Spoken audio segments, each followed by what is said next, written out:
Hello, everyone. This is Adam Meister, the Bitcoin Meister, the Disrupt Meister.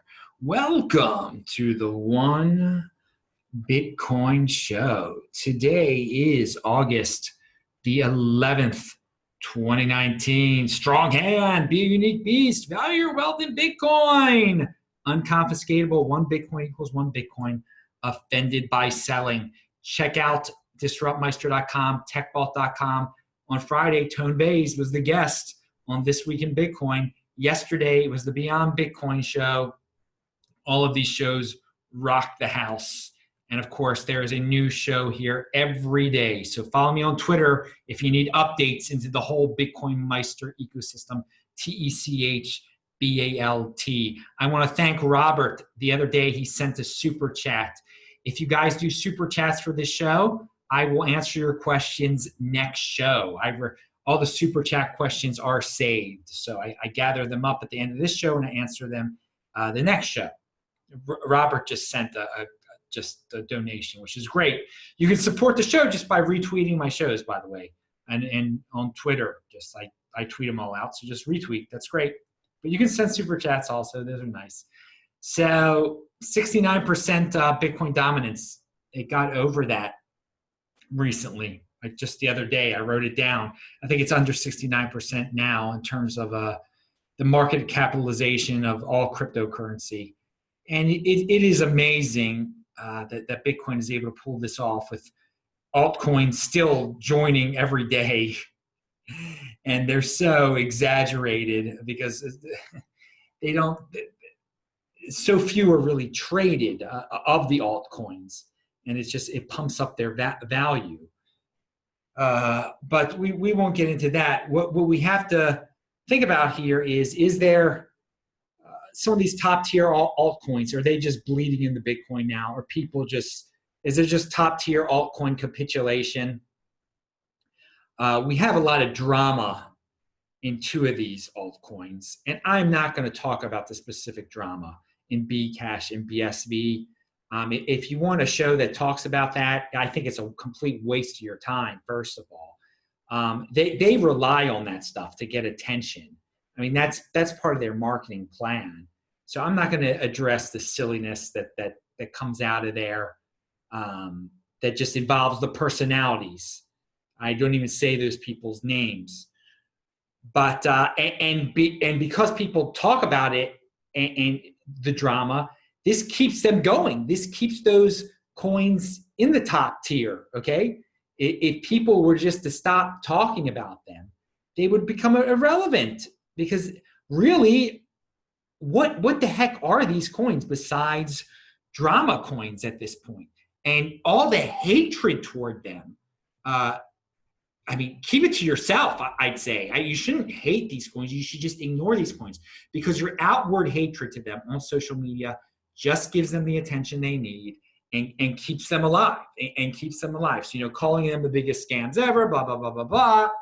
It's a waste of your breath. It's a waste of your time. I'm wasting my time on it right now. It is noise, and it is all, they rely on it. They rely on that free marketing from all the haters. And they say and do more and more ridiculous things.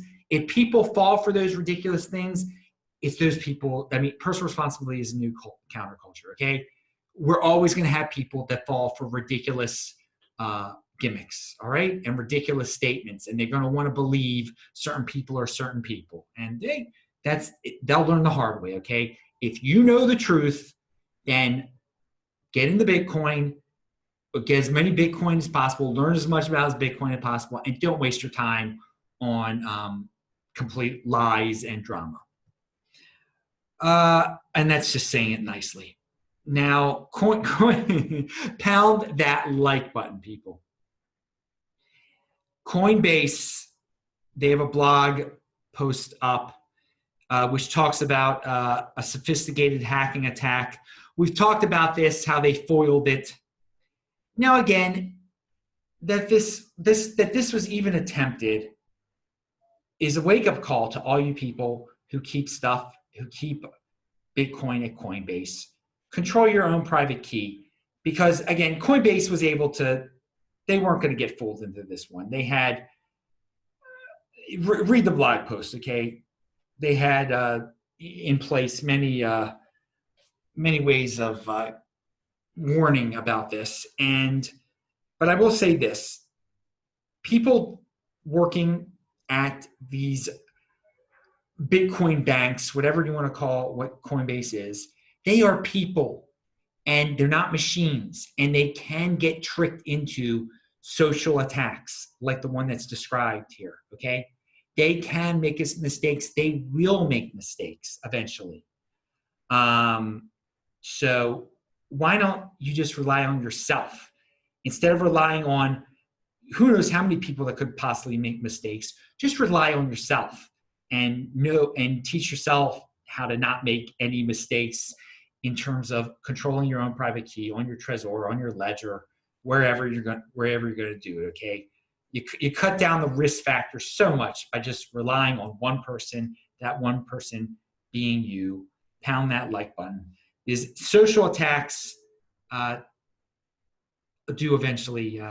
They can pay off. They really can. They can get more and more sophisticated and complicated. And again, maybe one day a hacker will just the best social attack you can have is have one of your people get hired by one of these organizations and have someone do an inside job for you. Basically, that can happen one day. There's nothing stopping it really. And the only thing that prevents you from being a victim of an inside job, a sophisticated inside job, is just controlling your private key. Don't rely on these third parties. All right.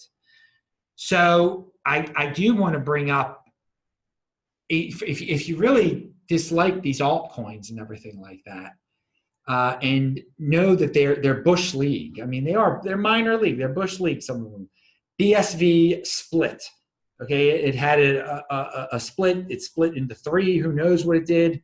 And no one continued the old chains. Okay, the split chains, the original BSV or the one they wanted to be the original BSV. It kept on going. No one kept the other ones alive. And then that's it. But people are screaming about it. Oh, it's split. Now, hey man, if you really dislike an altcoin like that, if you really want to bring it down, they continue the ultimate form of attack on an altcoin that keeps on making weird mistakes like that is keeping the BSV2 chain alive. Keep it alive. Mine it. And that will really, and these coins, if they want to be reckless like this and have situations where their centralized coin splits into three, this is something they should be worried about. Someone continuing one of these supposed useless forks of their coin.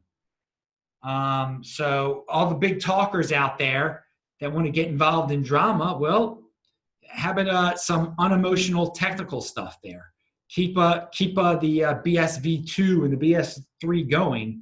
That'll make the news, and that will alert a lot more people to that it's a house of freaking cards over there.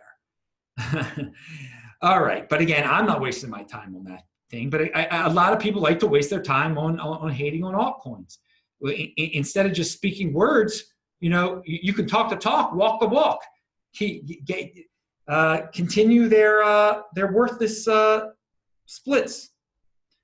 All right, they're worthless chain splits. I had a good time at the Tel Aviv Bitcoin Embassy tonight, much earlier on tonight, and it delayed this show. This show it's very late in Tel Aviv right now, very late.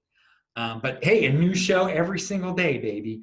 But I saw Udi over there tonight, and people you don't know, but it was many, maybe some people know him, but he doesn't.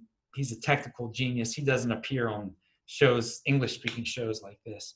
But anyway, shout outs. And of course, the most interesting man in the world was there, Shmuel.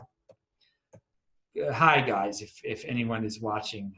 Well, they're asleep now. Everybody in Tel Aviv. Well, not everyone's there. There are people partying out on the streets of Tel Aviv still. They're getting their eat on. It was a fast day today. quite a few people fast, more people than you think in a secular city like this fast. It was a banking holiday, actually, also. And I did not know that going in. You learn something new every day. Pound that like button. All right. Tour de Meester. What is this? Oh, this is good. We're talking a lot about altcoins for some reason tonight. Oh, I wanted to say, hey, dude, the BS on Twitter, I was getting like, you get paid tweets sometimes in your feed. And I was getting ones for BSV Tel Aviv. Hey, man, they're marketing. Hey, they're trying at least. They're trying. At first, I thought, who is retweeting this? But no, it was just, hey, man, these altcoins, they go to great lengths. They spend their money on paid-for tweets. What a waste. What a waste, I say. Hey, let them do. This is where the big boys play. Let them compete. Let them compete. It is, but I mean, you're giving them, they're willing to spend money on Twitter, and then there's some people that are willing to give them free hate publicity on Twitter. So again, let them go bankrupt instead of giving them free publicity. Dude, I've talked about that way too much. But Tour de Meester, he's got a tweet. My view: if investors want a silver to trade besides Bitcoin's gold, the market will provide it. And I agree on that. But I mean, right now, the market just wants one preservation of wealth coin, one security truth machine.